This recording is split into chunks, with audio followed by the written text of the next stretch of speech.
प्रेम से बोले मंगलमय भगवान की जय हो, भगवान विष्णु की जय हो, लक्ष्मीपति नारायण की जय हो, मंगलमय भगवान की जय हो। जय जय सर्वदेव सर्वदेवी सर्ववेद ग्रंथ की जय, तुलसी नारायण की जय हो, भगवान विष्णु की जय हो, तुलसी ठाकुर जी की जय हो।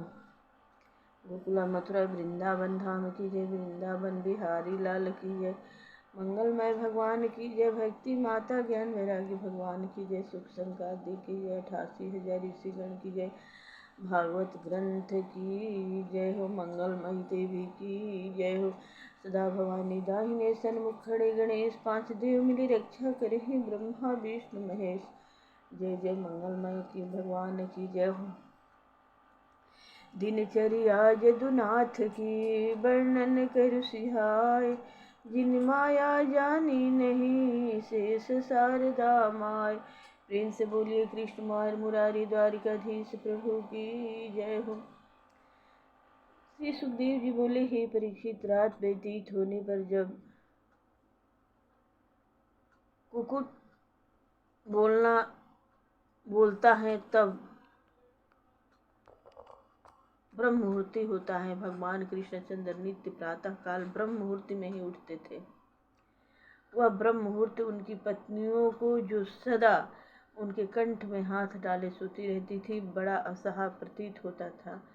और विशेषकर रुक्मिणी जी को ब्रह्म मुहूर्ति के आने पर भगवान कृष्णचंद्र हाथ मुंह धोकर अपने ब्रह्म स्वरूप का ध्यान करते थे।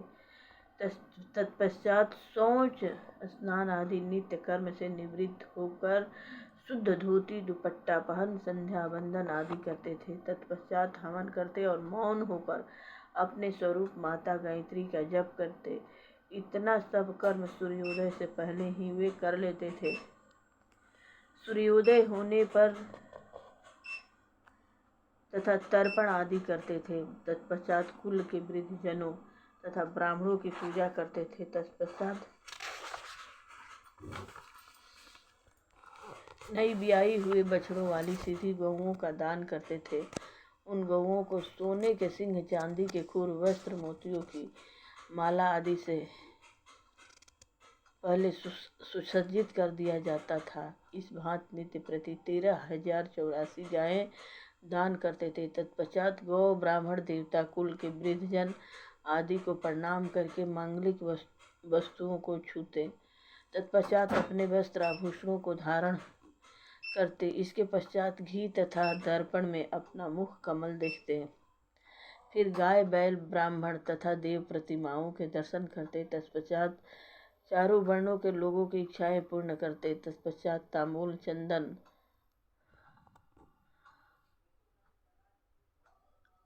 अंगराग, पुष्पमाला आदि पहले ब्राह्मण, कुटुंबी, मंत्री तथा रानियों को बांटते। फिर बची हुई वस्तुओं को स्वयं धारण करते। तब तक उनका सारथी दारुक, सुग्रीव आदि उत्तम घोड़ों को जोतकर रथ ले आता। उस रथ में बैठकर अपनी सुधर्मा सभा में पधारते। वह सुधर्मा सभा भूख, प्यास, शोक, मोह तथा जरा, मृत्यु इन 6 विकारों से रहित थी। बंदीजन तथा नर्तकियां उनके शुभ यश का गायन करती। ब्राह्मण लोग वेद पाठ तथा अनेक धार्मिक ग्रंथों का कीर्तन करते। हे परीक्षित, एक दिन जब भगवान श्री कृष्ण अपनी सभा में बैठे थे, तब जरासंध के द्वारा बंदी राजाओं के दूत ने आकर उन राजाओं की आर्त प्रार्थना सुनाई। तब वह दूत बोला, हे भगवान, इस दुष्ट जरासंध के द्वारा 20,000 नरपति बंदी गृह में दुख उठा रहे हैं और वे आपके शरण में हैं तथा आपसे सहायता की याचना कर रहे हैं।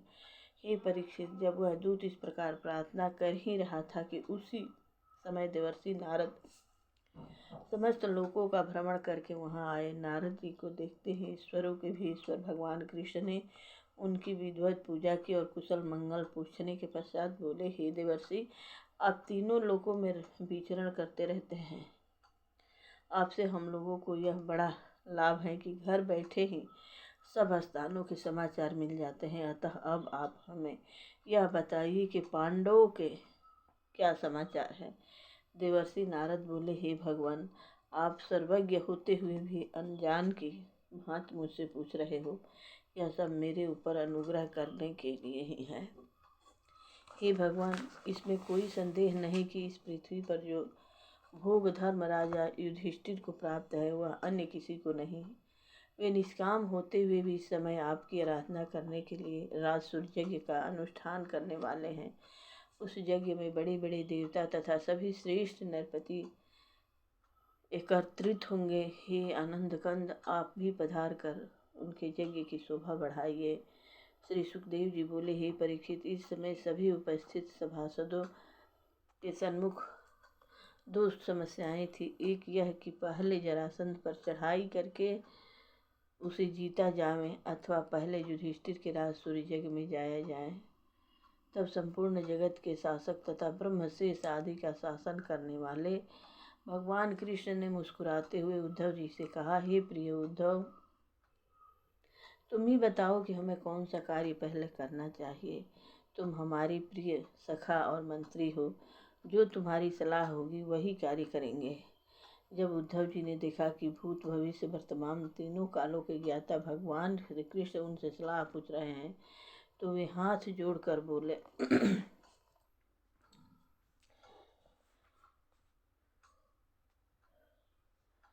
धर्मराज के यज्ञ में गए कृष्ण भगवान, पांडव नित्य आदर करे पावे सुख महान।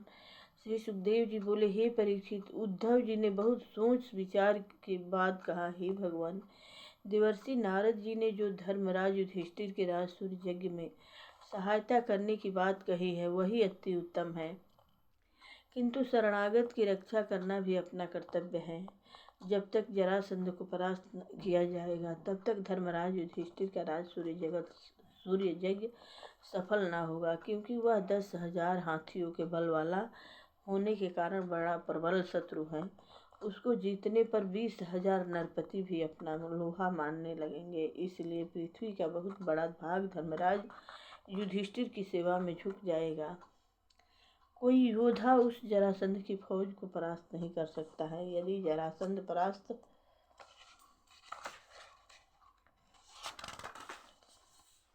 हो सकता है तो द्वंद्व युद्ध में ही परास्त हो सकता है।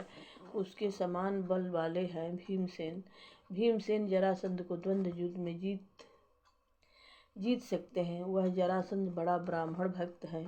उससे जो ब्राह्मण याचना करता है वह उसे अवश्य देता है। इसलिए भीमसेन ब्राह्मण का रूप धरकर उसे द्वंद्व युद्ध मांगे और भीमसेन के साथ साथ आप रहें, क्योंकि भीमसेन को निर्मित बनाकर आप ही उसका संहार करेंगे। जब वह जरासंध मारा जाएगा तब बंदी राजाओं की पत्नियां आपके यश का मंगल गान करेगी और वे राजा लोग अनेक प्रकार की भेंट से आपकी पूजा करेंगे।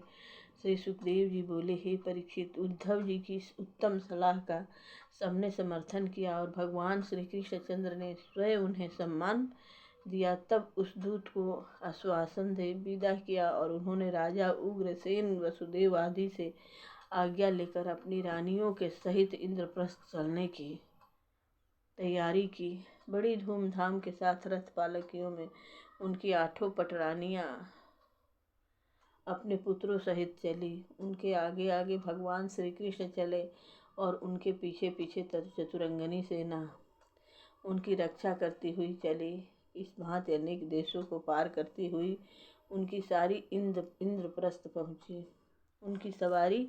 इंद्रप्रस्थ पहुँची। जब धर्मराज युधिष्ठिर को भगवान श्री कृष्ण के शुभ आगमन का पता चला, वे अपने भाइयों तथा नगर की जनता के साथ भगवान कृष्ण की आगमनी के लिए नगर से बाहर आए। उनके आगे आगे हाथी रथ तथा मांगलिक बाजे बजते थे। भगवान श्री कृष्ण को देखकर धर्मराज युधिष्ठिर गदगद हो गए। नेत्रों से प्रेमांसु बहाते हुए उन्हें कंठ से लगा लिया। तत्पश्चात भीमसेन ने उनका आलिंगन किया, फिर अर्जुन ने उनका आलिंगन किया। तत्पश्चात नकुल सहदेव ने उनके चरण स्पर्श किए। इस भांति प्रेमानंद का समुद्र उमड़ने लगा। बड़ी धूमधाम से और गाजे बाजे से भगवान कृष्ण ने पांडवों के सुसज्जित नगरी इंद्रप्रस्थ में प्रवेश किया। भगवान श्री कृष्ण का शुभ आगमन सुनकर नगर की स्त्रियां उनके दर्शनों के लिए अपनी अपनी टिलकाओं पर चढ़कर उनके दर्शनों का आनंद लाभ लेने लगी। वे बोली, हे सखियों, इस रानियों ने कौन सा पुण्य किया है जिसके प्रताप से ये नित्य प्रति इनके नियम नयनाभिराम दर्शन का आनंद लेती हैं। इस प्रकार सबको आनंदित करते हुए भगवान श्री कृष्णचंद्र पांडवों के साथ अंतःपुर में आए। वहां पर बुआ कुंती अपनी पुत्र वधू